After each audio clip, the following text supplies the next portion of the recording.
Losing a soulmate is a heartbreak I wouldn't wish on anyone, not even those I least admire. My name is Amy, and the sadness of losing my husband came just 3 years after our wedding vows. Our life together was blissful. I had left my job because I had a high-risk pregnancy and was eager to welcome our baby girl. However, destiny had cruel plans. My husband was diagnosed with terminal cancer, and he bravely fought for 4 months before passing away. During his illness, we moved in with my in-laws, Carol and William. They supported us as best as they could. I was grateful they provided us shelter when we couldn't afford our own place anymore. After my husband died, I hoped for continued emotional support from them, but I was sadly mistaken. The warmth they once showed turned cold right after the funeral. Carol and William started treating me and my unborn child as burdens. I told them I planned to find a job and help financially, but they didn't care.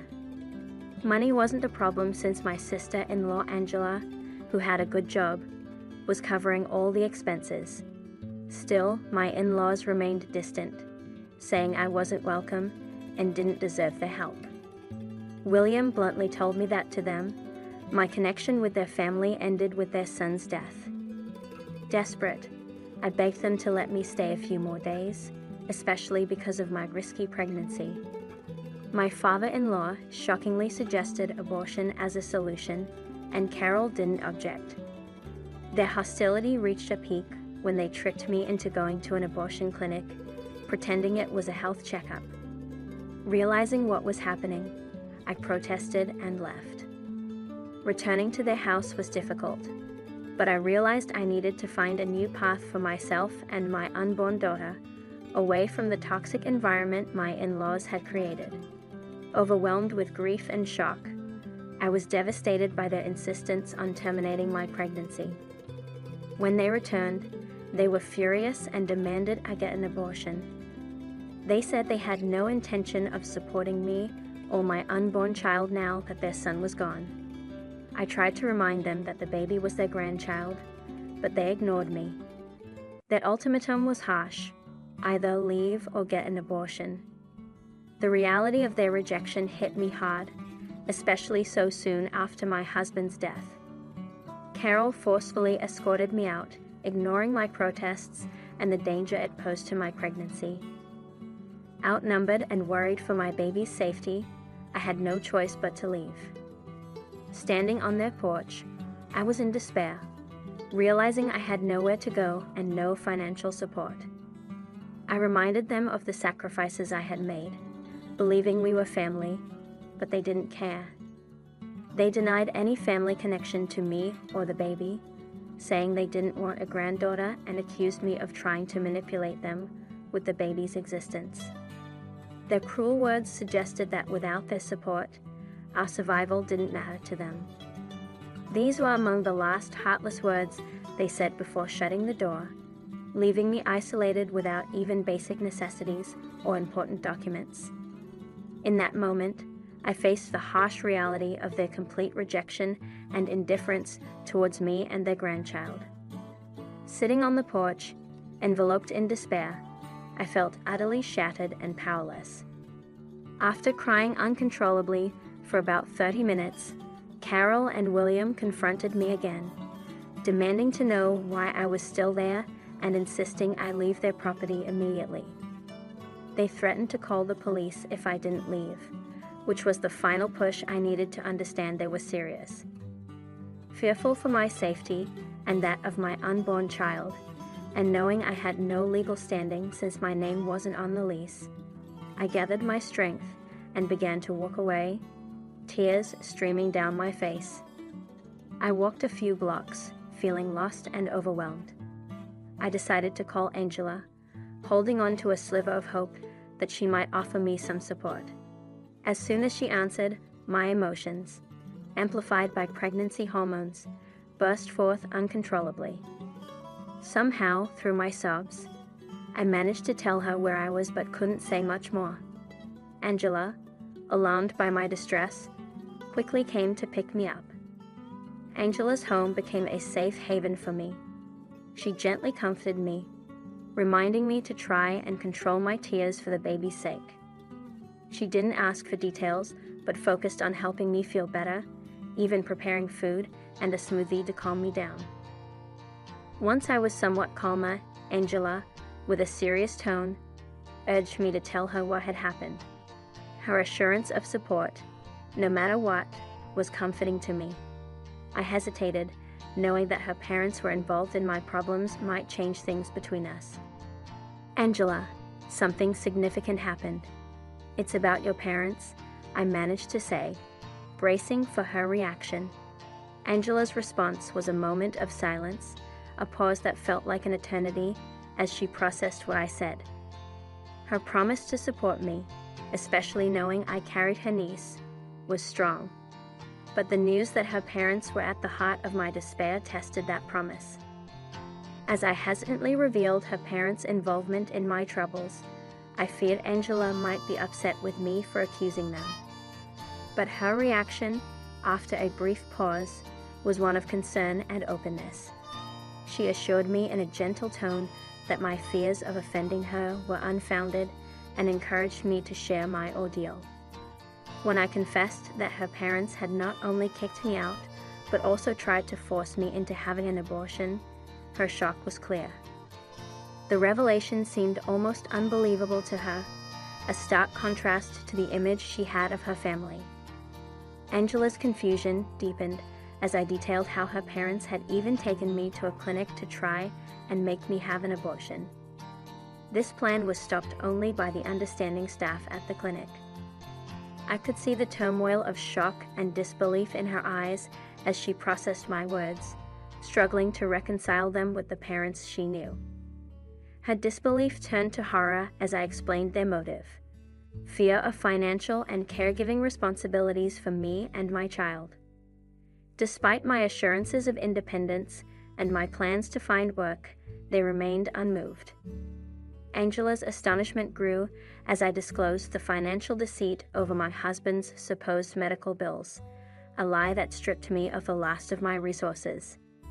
Angela was adamant that no such debts existed. She had personally taken care of her brother's expenses to ensure her parents weren't financially burdened. Realizing that her parents had tricked me into giving up the little money left by my late husband hit me hard, bringing back my tears. It was a cruel lesson in their greed and callousness, exploiting my vulnerability for their gain. Angela's silence showed her shock and dismay at her parents' actions that betrayed not just me, but the memory of their son. After giving me space to express my grief, Angela's response was full of empathy and apology. Although she struggled to grasp the full extent of their betrayal, her support at that moment was a small light in the overwhelming darkness of my situation. I said to her, "I haven't had the chance to tell you about the financial aspect of things, Angela," to which she replied, "Please, you don't need to apologize." I told Angela, overwhelmed by her generosity, "You've already done so much by covering the medical expenses. Without your help, I would have been buried in debt." Angela's actions were the perfect example of family support, a stark contrast to her parents' selfishness. She admitted that she always knew her parents prioritized their own desires, but never imagined they would go so far as to deny me a temporary home until I could support myself. Angela's disbelief turned into determination as she insisted that I wasn't alone and promised that her parents' actions wouldn't go unchallenged. She decided to confront them directly over the phone because she needed to hear their justification firsthand. Not because she doubted my story, but because she wanted to understand their reasoning. During the call, Angela's straightforward questioning about why they threw me out revealed their true nature. Their defense was weak. They claimed they had no intention of causing harm, yet they couldn't explain why they insisted on such a drastic action against their grandchild.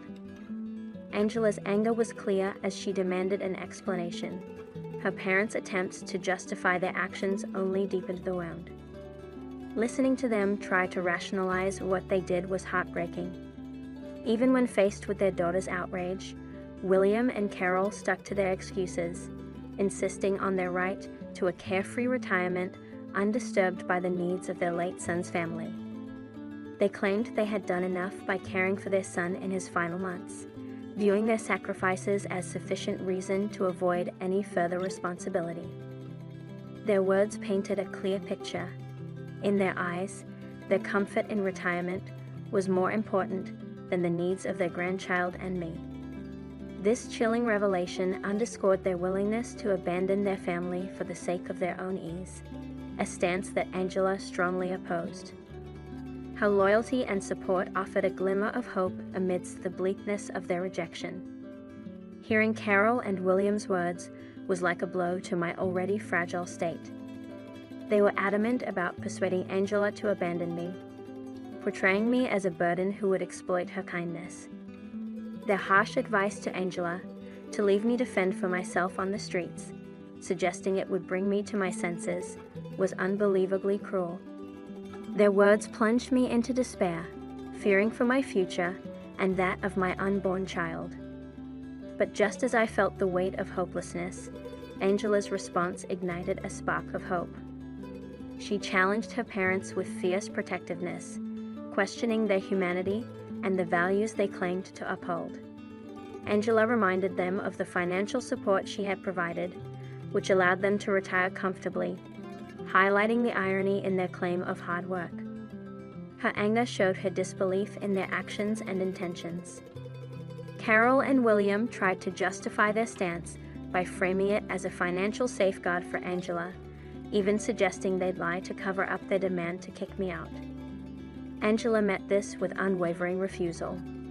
She declared she would not mimic their heartlessness, expressing her shock and disgust at their lack of empathy and familial duty. Angela's defense of me and her outright rejection of her parents' manipulative tactics revealed her strong character and the genuine bond she felt with me, akin to that of a sister.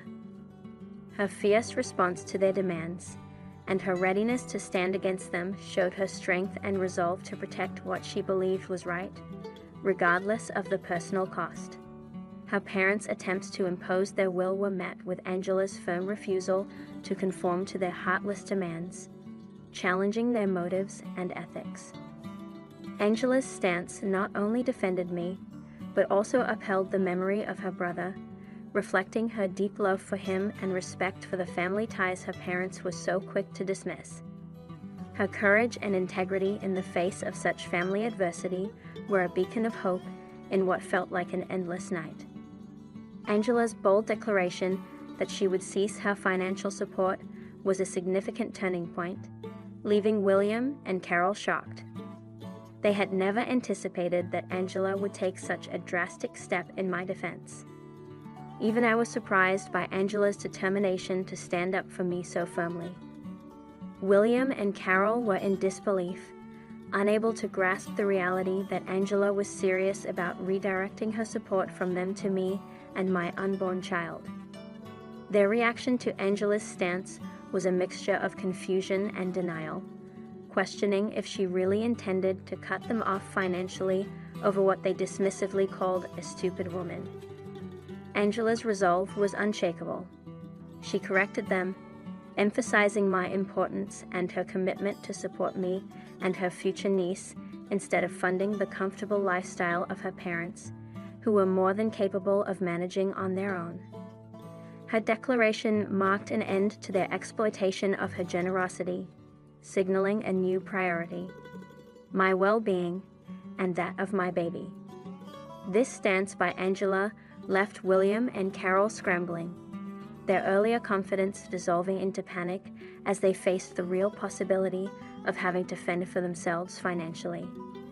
They attempted to backtrack quickly from their initial demand for my departure to a sudden willingness to welcome me back, which was a clear sign of their desperation. They even went so far as to retract their insistence on abortion, suggesting a newfound readiness to figure things out. Angela then passed the decision to me, her smile signaling a power shift. It was my moment to address the situation, to highlight their wrongful actions and seek accountability. Calmly, I voiced my doubts about their sincerity, pointing out their egregious behavior and the lack of a genuine apology. Confronted with this, William and Carol hastily offered their apologies, a stark contrast to their previous stance. They expressed regret for their actions and extended an invitation for me to return, promising to make amends. This sudden change of heart was a testament to Angela's influence and the realization that their financial stability was at stake. The situation underscored the power of standing united against unfairness and manipulation, shifting the dynamics in a way that demanded respect and acknowledgement of wrongdoing.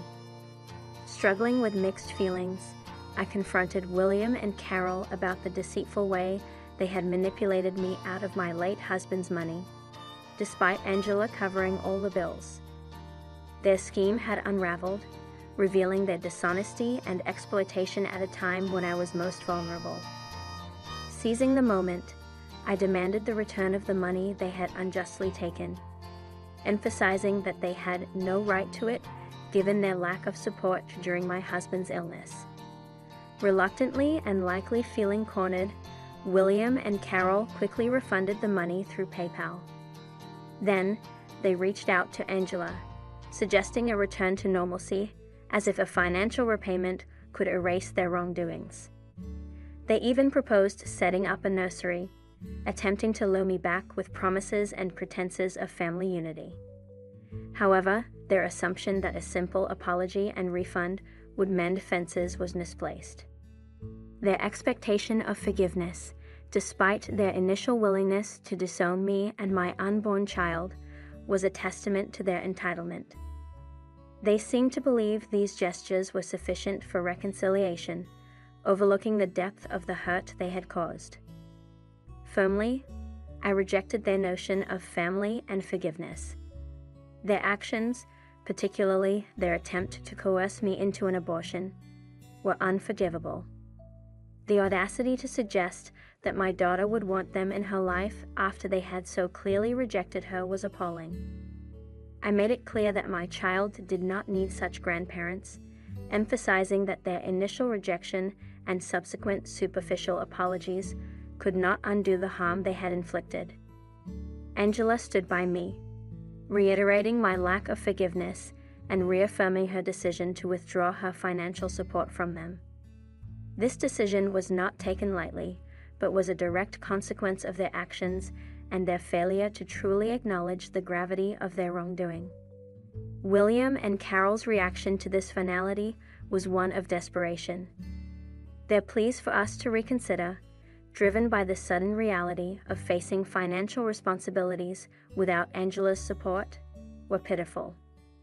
Their earlier confidence evaporated, leaving them to reckon with the consequences of their actions, a fitting end to their manipulative attempts to control and discard us according to their whims. Watching William and Carol face the consequences of their actions was both tough and satisfying. They tried to make us feel guilty, but it didn't work. Angela decided enough was enough. She was going to collect my things and then cut ties with them. She even said she'd bring the police to make sure they couldn't keep any of my stuff. True to her word, Angela arrived with a police officer who turned out to be her boyfriend, a surprise to us all. Despite their pleas, I had moved on and blocked them. Angela didn't stop there. She told her whole extended family about what had happened. They were appalled by William and Carol's behavior and rallied around me instead. In the time leading up to my daughter's birth, I was wrapped in a cocoon of love and support. I landed a job through a friend, set to start once daycare was sorted for my little one. For now, I'm staying with Angela, who's been encouraging me to save up for a house to secure our future. Her boyfriend has been an incredible support system. I managed to get a restraining order against William and Carol, thanks to statements from the abortion clinic, ensuring they stayed away from my child and me. My baby girl is healthy and blessed with her father's dark eyes. Seeing them for the first time brought tears to my eyes, and Angela has been my rock through this, choosing to sever ties with her parents permanently. Life took a turn for William and Carol. They've downsized to a small apartment and had to return to work because of financial strain. It seems karma has come full circle, placing them in the very situation they wished upon me. "Please wake up," I whispered, gazing at my husband's serene face as he lay in his casket. His peaceful expression almost fooled me to thinking he was merely asleep, ready to stir at any moment. "Well, off I go," his cheerful voice echoed in my mind, bidding farewell to me and our daughter before embarking on his business trip just 2 days prior.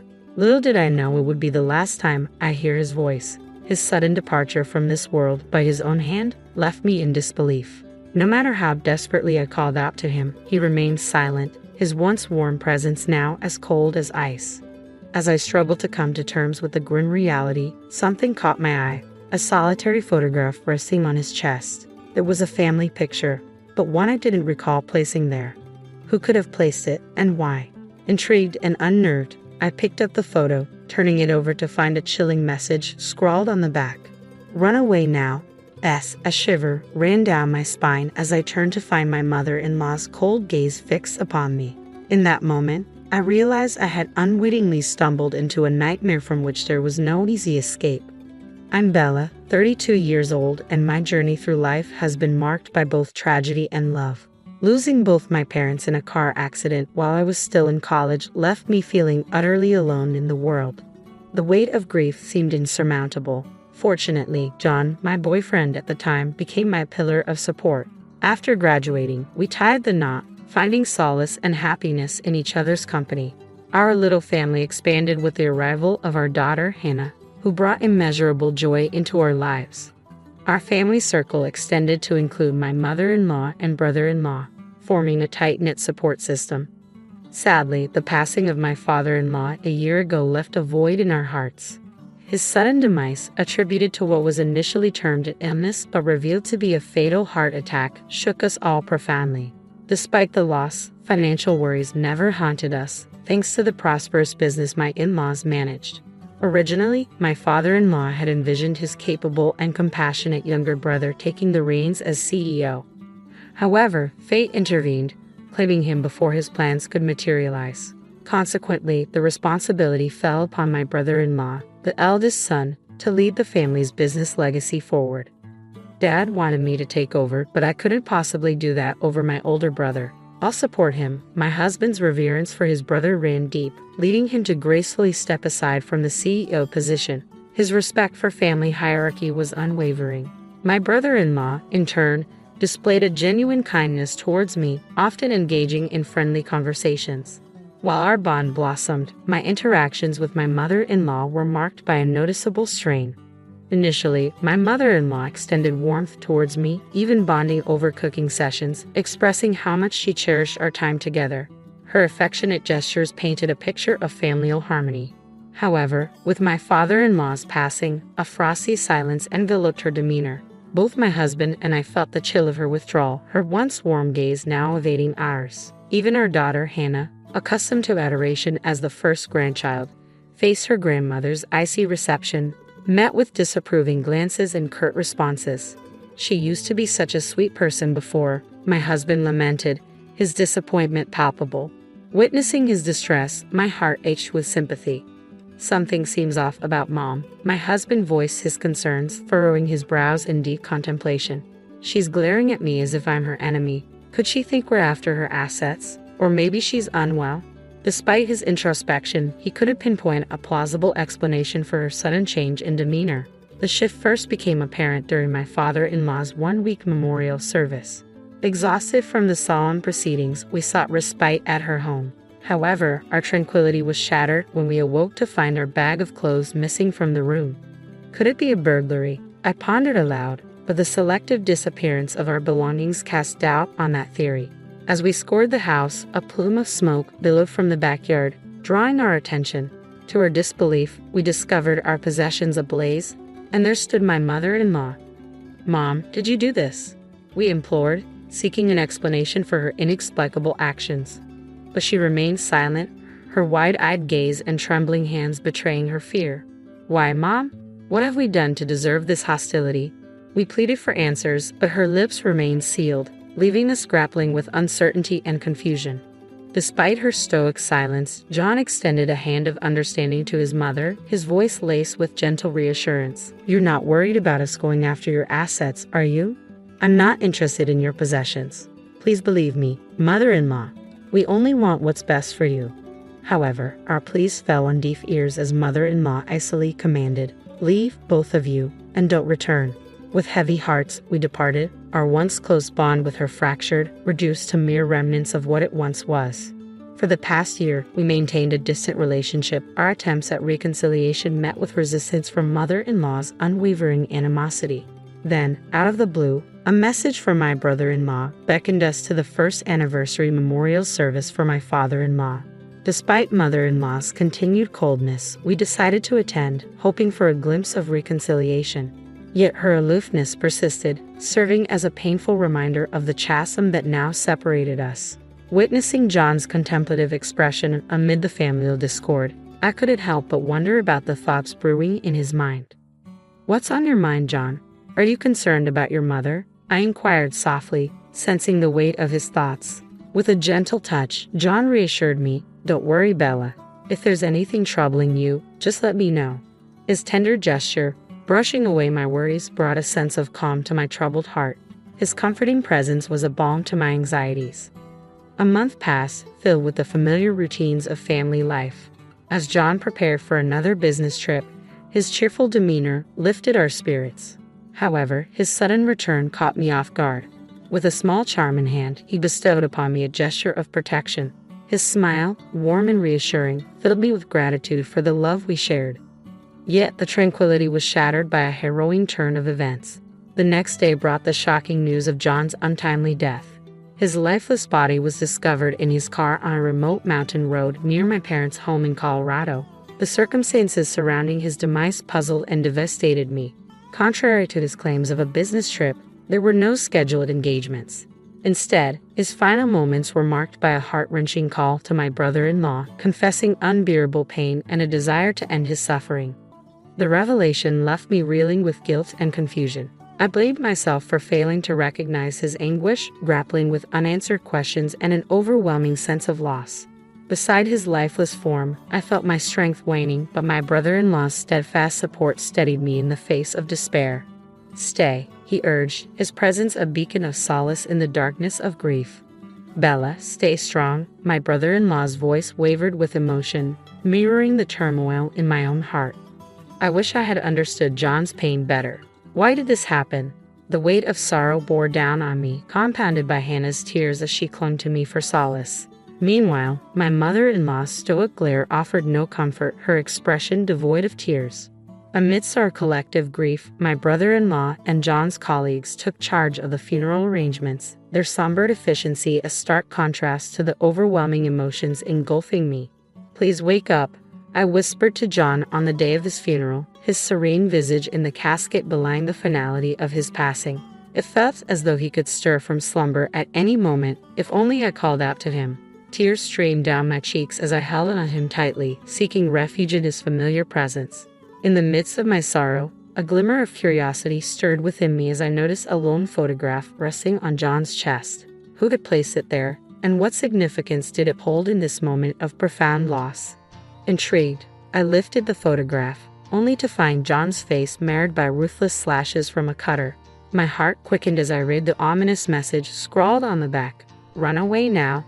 Questions swirled in my mind. Who was the intended recipient of this chilling warning? As a shiver ran down my spine, I turned to find my mother-in-law's icy stare fixed upon me, her gaze piercing through me with unnerving intensity. Could she be involved? The tension thickened as she hastily looked away upon meeting my gaze, sparking a surge of suspicion within me. Discreetly, I slipped the photograph into the pocket of my dress, determined to unravel the mystery. In the aftermath of the funeral, amidst the quietude that followed, my thoughts kept returning to the cryptic message on the photograph. Though the sender remained elusive, the initial ZS hinted at a possible connection. The only SS I could think of was Scarlett, my mother-in-law, Doubts gnawed at me, challenging the narrative of John's untimely demise. Desperate for answers, I resolved to confront my mother-in-law, bracing myself for the confrontation ahead.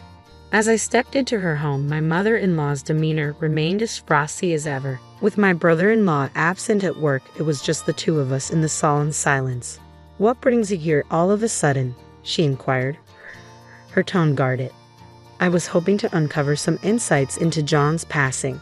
"Perhaps there's a clue here in his childhood home," I replied, my words tinged with uncertainty. Lacking the courage to confront her directly, I found myself fabricating a reason for my visit. Searching for a distraction, my gaze wandered to the towering bookshelf dominating the living room. A testament to the family's love for literature, it housed not only novels but also encyclopedias and dictionaries. Among them, I spotted a few volumes from John's student days, evoking a wave of nostalgia. Curiosity getting the better of me, I reached for a couple of books, each adorned with a stamped initial indicating ownership. Beside John's J was a small, endearing image of a cuddling cat. The sight warmed my heart, a reminder of his gentle nature that always brought a smile to my face. As I perused the books, I couldn't shake off the palpable weight of my mother-in-law's gaze boring into my back. Amidst the sea of familiar titles, one book stood out, still clad in its cover. As I gingerly opened it, I discovered a tome on poisonous plants, its pages adorned with numerous post-it notes. My heart skipped a beat as I stumbled upon a note detailing the very poison that claimed my husband's life. The book bore a stamp of ownership, a damning piece of evidence that left me reeling. Summoning all my courage, I turned to my mother-in-law, brandishing the book before her. Her stoic facade crumbled as tears streamed down her face. "I'm the one responsible. Please forgive me," she choked out amidst sobs. The revelation sent shockwaves through me, but there was no time for hesitation. "We need to inform the authorities," I insisted, my voice trembling with urgency. With a heavy heart, I relayed the truth to the police. As I grappled with the gravity of the situation, my brother-in-law arrived home, oblivious to the turmoil that had unfolded. Concern etched upon his features, he questioned the somber atmosphere, his eyes darting between me and my tearful mother-in-law. "What's happened? Why is Bella here? Please tell me," he implored, his voice laced with apprehension. I wanted to talk to my mother-in-law about my husband," I stammered, my words faltering as I struggled to find the right way to broach the subject. Understanding washed over my brother-in-law's face as he listened. "Losing him must have been incredibly difficult for you. Are you feeling any better now, Bella?" he inquired gently, his concern palpable. Unable to meet his gaze, I hesitated, grappling with the weight of unspoken truths. Before I could utter a word, my brother-in-law's unexpected confession caught me off guard. "I know this isn't the time, but I've always harbored feelings for you, Bella. And Hannah, she's just so precious to me. Would you ever consider giving us a chance, starting anew?" His words hung in the air, surprising me with their sincerity. I never imagined my brother-in-law harboring such feelings. "Thank you, but I can't even fathom such thoughts right now," I replied, my voice tinged with gratitude and regret. Understanding flickered in his eyes as he accepted my response. Awkwardly scratching his head, he took the photograph from my outstretched hand. "I'm sorry," he murmured, his gaze falling upon the image of my husband's battered face and the ominous message scrawled on its reverse. As the reality of the photograph's contents sank in, my brother-in-law's complexion paled, a gasp escaping his lips. This was inside John's coffin. Who could have done such a thing? His shock mirrored my own as we grappled with the sinister implications of the discovery. "It's possible that someone at the funeral knows what happened to John," I mused aloud, the pieces of the puzzle slowly coming together in my mind. "Wait a moment. John took his own life, so there's no perpetrator to speak of," I reasoned, trying to quell the rising unease. However, my brother-in-law appeared perplexed, his agitation palpable as he shifted uneasily. But in my dreams, John's voice echoes, accusing someone of betrayal and expressing hatred. I divulged, watching as his eyes widened in shock, his features contorting with alarm as if confronted with a horrifying revelation. "And I found this," I continued, retrieving the damning evidence from the living room bookshelf. As I handed him the book on poisonous plants with incriminating notes, his expression morphed into one of profound concern, realizing the gravity of the situation. I presented the book on poisonous plants that I had discovered earlier, pointing out the bookplate bearing my brother-in-law's name, indicated by the stamped letter K. "What are you insinuating? Are you suggesting that I murdered my own brother?" my brother-in-law demanded, his voice tinged with disbelief. Instead of answering, I pressed on with my revelation. Beside me, my mother-in-law remained silent, her gaze fixed on the unfolding drama. "And there's more," I declared, retrieving the charm my husband had given me. Carefully, I extracted a letter concealed within. Its contents sent shockwaves through the room. "My brother killed our father with a poisonous plant." Amidst the somber atmosphere of my husband's funeral, I clung to the charm he had gifted me, finding solace in its tangible reminder of his love. Yes, I held it. A faint suspicion nudged at my consciousness. Could there be something hidden within? From the outer covering, "That's hardly substantial evidence," my brother-in-law scoffed dismissively as I retrieved a small object concealed within the charm. Undeterred, I produced my phone and played a video that revealed a damning conversation between my husband and my brother-in-law. In the footage, my brother-in-law confessed to intentionally ending his father's life.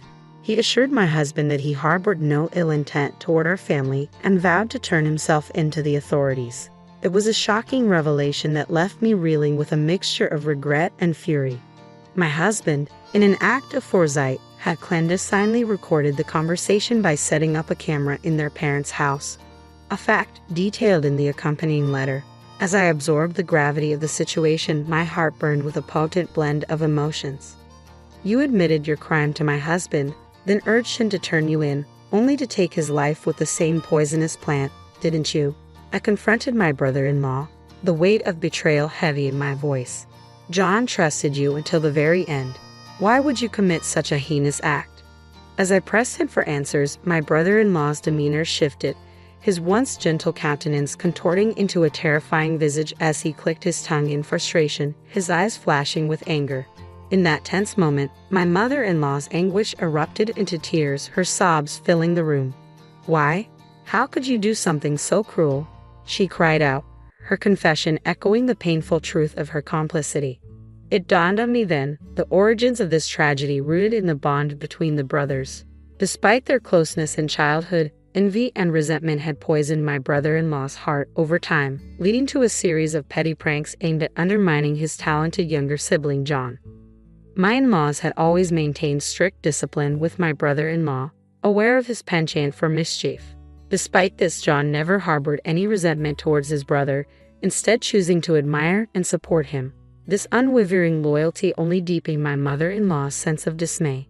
Following my father-in-law's sudden demise while tidying the bookshelf, my mother-in-law stumbled upon a book detailing poisonous plants. Despite the diagnosis of a heart attack, John had never displayed any prior heart issues during his medical checkups, leaving me with a lingering sense of unease. It was then that I noticed a bookmark nestled within the book, detailing the exact symptoms my husband had experienced before his passing, a revelation that sent shockwaves through me. Even more alarming was my brother-in-law's intense fascination with the book on poisonous plants, a detail that did not escape my notice. To add to the growing list of unsettling discoveries, my mother-in-law unearthed a photograph of John's disfigured face hidden within the pages of the book, further deepening the mystery surrounding his untimely demise. Despite her suspicions, my mother-in-law hesitated to confront my brother-in-law without concrete evidence, knowing he would likely deny any wrongdoing. At my father-in-law's memorial service, during our visit to the family home, my mother-in-law was visibly shaken to discover my brother-in-law burning our belongings. Fearing for our safety, she chose to distance herself from us, her demeanor growing cold and distant. In a moment of desperation, she confided in me, her voice strained with anguish as she explained her actions. Her face etched with worry lines, I struggled to find the right words to comfort her. Even after we stopped visiting, she recounted, my brother-in-law's behavior grew increasingly ominous. He muttered to himself, "I have to do something about John," leaving me deeply concerned. I recounted how I had tried to warn my husband at his first memorial, using the photo phone in the book about poisonous plants as a covert means of communication. I had also whispered to John about the possibility that his brother Ken may have been responsible for their father's death. Unfortunately, it seemed our attempt to warn my husband had backfired. If he hadn't been aware, he might not have confronted my brother-in-law. and perhaps things wouldn't have escalated to this extent. My mother and I were overwhelmed with regret, each of us blaming ourselves for the unfolding tragedy. I struggled to find the right words to respond to her anguish. "It's all because our father refused to let me take over the company," my brother-in-law interjected bitterly, deflecting blame onto our deceased father. "But John always stood up for you, insisting that he couldn't become president by sidelining you." I couldn't contain my frustration. As if that matters. Both our father and John loved you. There was no need for you to resort to such drastic measures. "What's the point now?" I exclaimed, my voice tinged with a mixture of anger and despair. Defiantly, my brother-in-law dismissed our accusations with a chilling expression. "Blame the parents who favored my younger brother and the facade of the good son, John. It's all your fault," he retorted, his words sending shivers down my spine. "You've taken away my beloved husband. I'll never forgive you." I seethed, my anger boiling over at my brother-in-law's callous actions. "Shut up. If you hadn't interfered, you could have been my wife," he spat back venomously, his words dripping with malice. Suddenly, he lunged at me with a knife he had concealed, the glint of metal sending the chill down my spine. Panicked, I screamed for help and attempted to flee, but he was relentless, swiftly closing the distance between us. With nowhere left to run, I found myself cornered, facing the sharp edge of the blade. Instinctively, I shut my eyes, racing for the worst. Then, a resounding thud echoed through the room as someone intervened to shield me from harm. To my astonishment, it was my mother-in-law. "Mother-in-law, are you hurt?" I gasped, seeing her grimace as blood trickled from her injured arm. "Ken, please stop this madness. Turn yourself in," she pleaded, her voice trembling with urgency.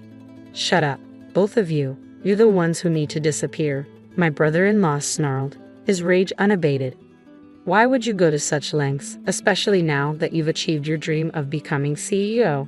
I implored, struggling to understand his motives amidst the chaos.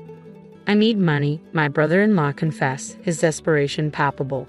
Despite assuming control of the company, he lacked the business acumen to manage it, burdening himself with mounting debts within a year. In a desperate bid to alleviate his financial woes, he resorted to taking out a hefty life insurance policy on my husband, his younger brother. It's amusing, really. John believed my lies so easily, even when I pretended to confess, my brother-in-law chuckled bitterly, his laughter tinged with malice. I recoiled in disgust at his callous demeanor, but even in his deceit, he remained cautious, ensuring that John didn't consume the drink he had offered. "A toast to our farewell," he sneered, his suspicions of poisonous herbs evident. Yet he did shake John's hand, unwittingly transferring traces of the lethal substance. John had a habit of licking his fingers, you know? So it's no surprise the poison began to take effect during the car ride home, my brother-in-law boasted, his voice filled with a twisted sense of triumph as he brandished a knife before us. "Despite everything, my husband still wanted to save you. Why couldn't you understand his compassion?" I exclaimed, frustration seeping into my voice. "Blame my parents for favoring John over me," my brother-in-law retorted defiantly, deflecting responsibility onto others.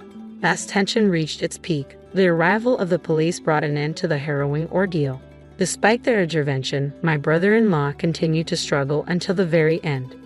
My brother-in-law's desperate pleas fell on deaf ears as he gasped and finally succumbed to the authorities, his tumultuous outbursts quelled. Thankfully, my mother-in-law's injury proved to be minor, and she was quickly on the path to recovery.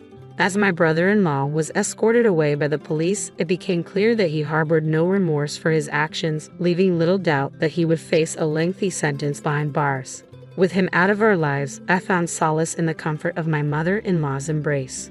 Returning to her former self, my mother-in-law showered affection upon my daughter Hannah and me. Together, we forged a sense of familial harmony, finding happiness in each other's company. And as I revisited the letter concealed within the charm my husband had given me, its heartfelt message served as a poignant reminder of his enduring love. "Bella, you are my treasure. I love you always." Embracing my husband's enduring affection, I resolved to carry on, finding strength in his unwavering love and the bond shared between us. Sister-in-law played a mean joke that reminded me of a painful past experience. I got really upset, and my family decided to stop talking to her.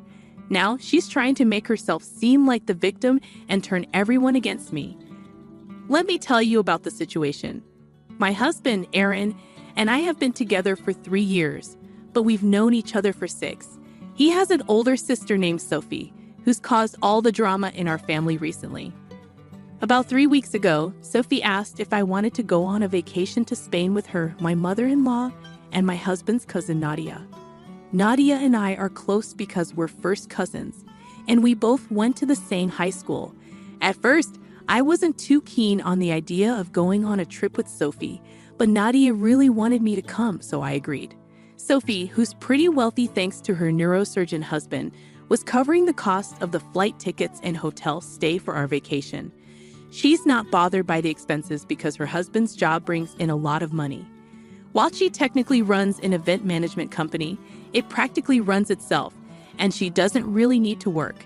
She just keeps up appearances to avoid being seen as a socialite who doesn't do anything. Despite having a degree in literature, she's never used it and feels like college was a waste of time, except for the part where she met her husband. Aaron mentioned that Sophie has always been spoiled by her parents, getting whatever she wanted since childhood. This attitude has carried into adulthood, with her thinking she can manipulate people with sulking and the silent treatment. Her husband and parents encourage this behavior, but Aaron, Nadia, and I don't tolerate it. While I've never been a fan of Sophie, I've tolerated her for the sake of family since she's never been directly mean to me. So I agreed to go on the trip with Sophie. And finally, 3 days ago, we were getting ready to leave. Since the airport was quite far from my house, I left early and ended up arriving about half an hour before our scheduled departure. With time to spare, I decided to pass the time by scrolling through my phone. Unfortunately, that morning my phone's vibration motor had stopped working, so I wasn't getting notifications like usual. I didn't have time to fix it before leaving, planning to address the issue once I got back from the holiday. Luckily, I happened to be on my phone when I received a message.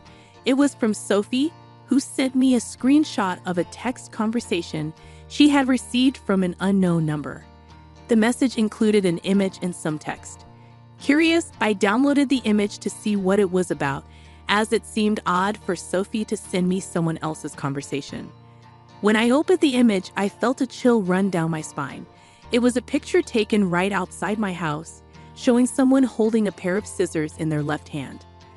Almost immediately, I received another message from the same unknown number. "Let your brother's wife know I'm back." Sophie explained that she had received this text a few minutes ago and was worried about Aaron's safety. Hearing this sent me into panic mode. You see, I have a past experience of being stalked, which was the most frightening time of my life during college. I had a stalker who would take pictures of me from behind and send them to me all day. He didn't message me directly but used fake social media accounts to communicate.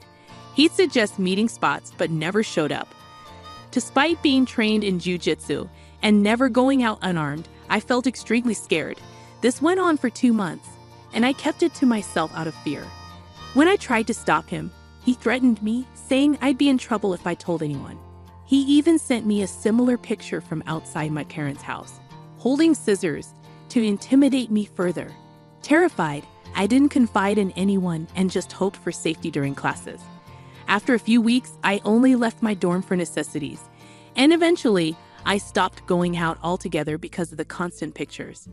It wasn't until my roommate noticed something was off and pushed me to tell her that I finally opened up. Together, we went to the police to report the situation. Within a few days, they made an arrest, and surprisingly, it turned out to be a senior from the computer engineering department. He had a history of making girls uncomfortable on campus. Unfortunately, he targeted me due to his interest, using his cyber safety expertise to gather information from my public social media accounts. He was also stalking another girl who hadn't spoken up for the same reasons I hadn't. Once caught, he was expelled from college, putting an end to his harassment. Though his parents took him back home after a few days, he left the country soon after. It's been years since then, and I had almost forgotten about him until that image brought back all the fear. Without hesitation, I called 911. I urgently called Sophie to come over to my house right away. But I forgot to mention that I had already called the police because my priority was warning Aaron. Quickly, I hailed a cab and started frantically calling my husband, knowing he was likely still asleep at 8 o'clock in the morning, especially on the weekend. Despite the challenge, he eventually answered on the third attempt, sounding groggy from just waking up. With no time to waste, I instructed him to grab something heavy for protection, lock himself in the bedroom, and barricade the door. Although he seemed confused at first, mentioning the picture made him understand, and he followed my directions. I stayed on the phone with him throughout the 45-minute cab ride home, even as the police arrived and searched the house. During this time, I didn't check my phone, and without the vibration feature, I didn't receive any reminders from notifications. When I arrived home, the police were wrapping up their inspection, finding no one suspicious nearby. I was in the midst of a full-blown panic attack, and it took several minutes and half a bottle of water to finally calm down. The officers mentioned that they had checked the phone number in their system, which only came back with the name Thea Wilson. While this wasn't my stalker's name, it was entirely possible that he used a fake name for his phone number. At that moment, I had completely forgotten about Sophie and my phone, as my main relief was knowing Aaron was safe. The police informed us that they had dispatched 2 officers to apprehend the sender, following leads from the cybercrime department. Aaron and I rushed to the nearest police station, where shortly after our arrival, Sophie was brought in by 2 officers, crying uncontrollably. I'm sure many of you have already figured out what happened. And unfortunately, it's exactly what you're thinking. For some reason, Sophie thought it would be amusing to prank me this morning before our trip. A few days ago, she met a friend of mine from college, and during their conversation about families, my past stalker came up. This incident had made me somewhat infamous around campus, and despite not enjoying the attention, it seemed to have stuck in people's minds. After learning about my stalker, Sophie decided it would be funny to prank me on the morning of our flight. She used a phone number she had obtained a few days ago under a fake name specifically for this purpose. She texted herself an image that she had taken a few days prior, right in front of our house, holding scissors with an outstretched arm. Looking back at the photo, I realized the hand didn't belong to a man at all. Sophie had gone as far as removing her nail polish, making it difficult for me to notice in the midst of my panic. Fear clouded my judgment, causing me to overlook key details that hinted it was all a prank. But in the end, the trauma from my college experience overshadowed everything. The thought of reliving it terrified me, especially when Aaron's safety was at stake. It wasn't a laughing matter. Our ordeal ended with an embarrassing trip to the police station, where Sophie received a warning. Aaron and I had wasted time and energy worrying about my stalker's return when there was nothing to fear. Leaving the station, I was seething with anger. I'd unleashed my fury on Sophie for over 15 minutes, not caring as she broke down in tears. She had belittled something deeply traumatic and frightening for me, and her foolishness had embarrassed us all. She could cry all she wanted, but I refused to feel any sympathy. Aaron and I drove home that day, and during the ride, I filled Nadia in on the debacle. Even she decided to cancel the trip because, let's face it, nobody wants to spend time with someone as thoughtless as Sophie. The whole day was a struggle as I tried to calm my nerves after the chaotic morning and the lingering fear from the stalker scare. Even after learning it was just a prank, the terror lingered, bringing back memories of the darkest time in college. I kept mostly to myself that day, only speaking to Aaron and Nadia. I switched off my phone, needing a break from the chaos. It wasn't until 2 days later that I discovered my inbox flooded with messages from my mother-in-law and Sophie, accusing me of overreacting to the prank and influencing Nadia to cancel the vacation. I hadn't instructed Nadia to back out. I had only shared what Sophie had done. Her decision was her own, yet Nadia and Aaron managed to rally the family against Sophie, including her own father. Despite their belief, I hadn't spread any word about the incident. It was Nadia and Aaron who informed others, leading to the family's decision to cut ties with Sophie.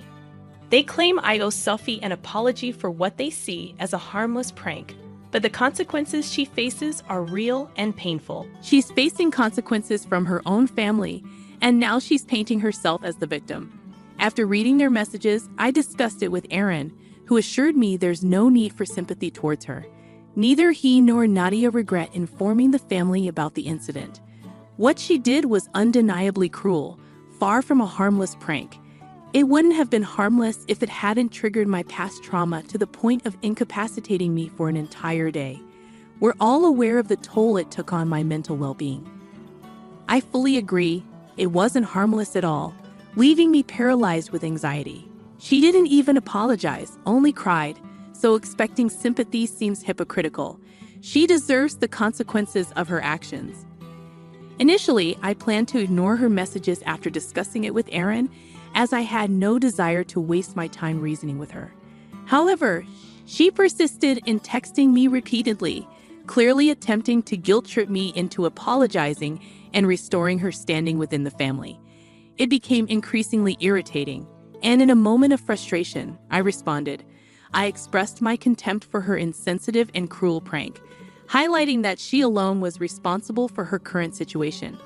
I clarified that I played no role in the family members cutting ties with her, though I wished I had, as it would have provided some satisfaction in removing negativity from the family. I concluded the message by referencing her weight, an area of insecurity for her.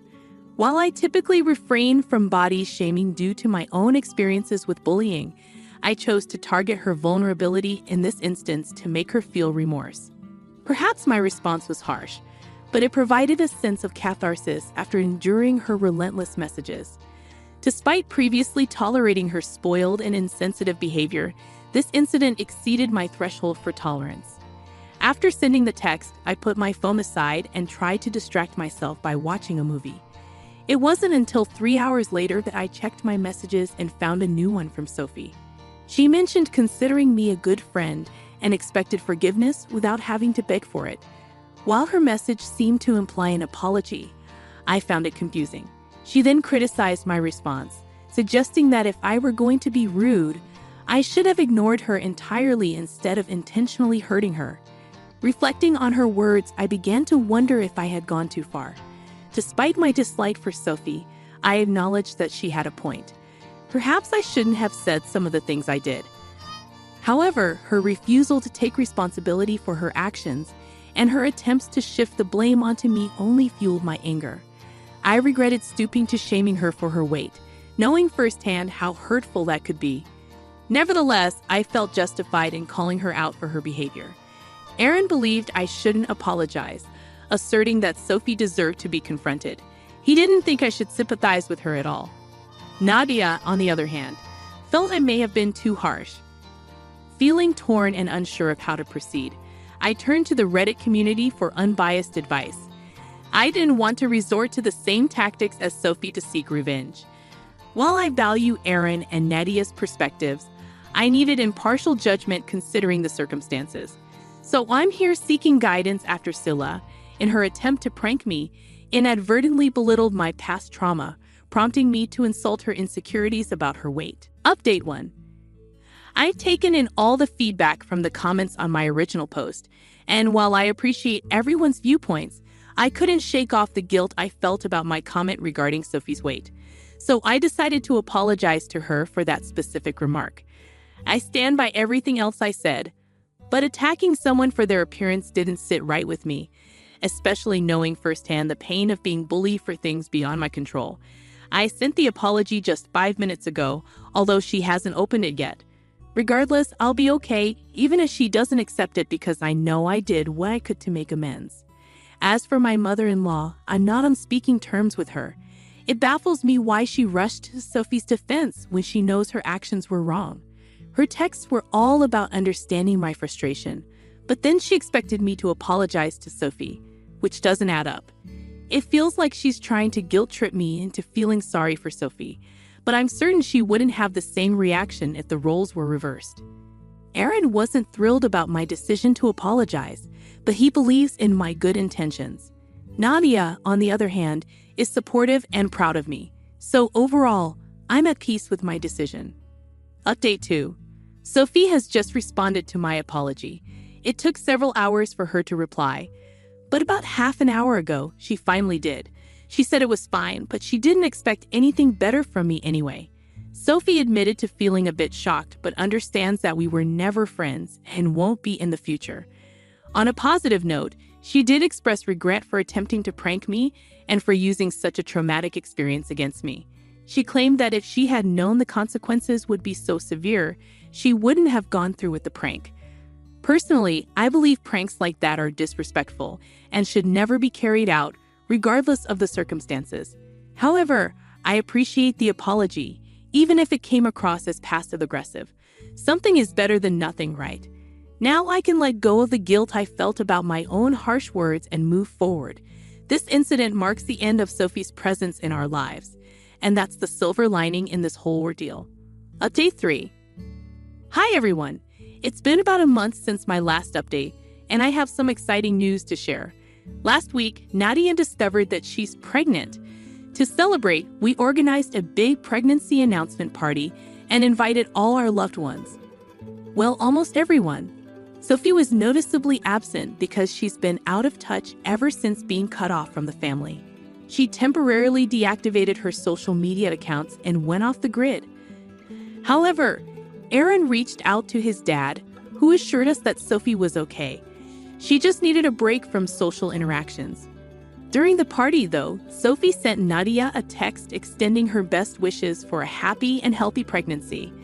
However, the message had a hint of Sophie's trademark passive-aggressiveness. She expressed a desire to be present at such a joyous occasion, but conveniently ignored the fact that she wasn't invited. Instead, she subtly implied that we were the negative influences in her life and that she was prioritizing her own well-being.